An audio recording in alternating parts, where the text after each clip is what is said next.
Ассалаумағалейкум достар, сіздермен бірге мен Рауан Z.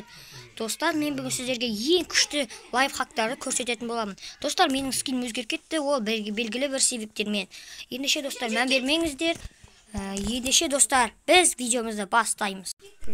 Енді достар, біз қазір табличканы басқанда бізде ашылатын есікке жасайтын боламыз. Ол үшін бізге липкий поршень, красный камень, наживная пластина из дуба, блок травы, факел из красного камня және доски из деревенский дуба керек.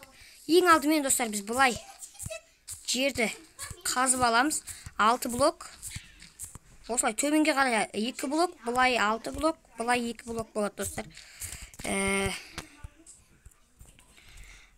Енді достар, біз бұлай қазып, бұлай қазамыз. Бұлай. Так, сосын мына былай кеткен.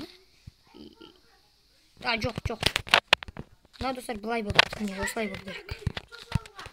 И міне достар біз былай, красный каменьді былай қойып шығамыз. Неге бізге факел кетеді. И біз қалаған блогымызды қоя береміз. Мен осы дубаны қоям. Соң үстіне красный каменьдерді қоятын боламыз. Сонда біз не болып кетті. И достар, жоқ, мен достар ренжімеңіздер, қателесіп кеттім. Міне мына бұлай болады, осылай болу керек. И достар, міне осылай болу керек. Достар, ренжімеңіздер, міне осылай болса міне өте әдемі кетеді.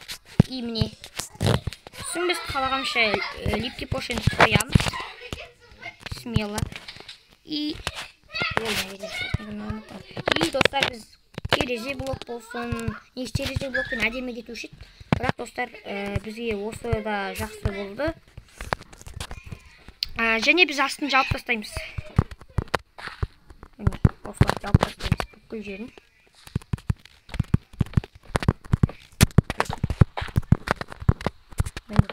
И бізге табличканы қоямыз.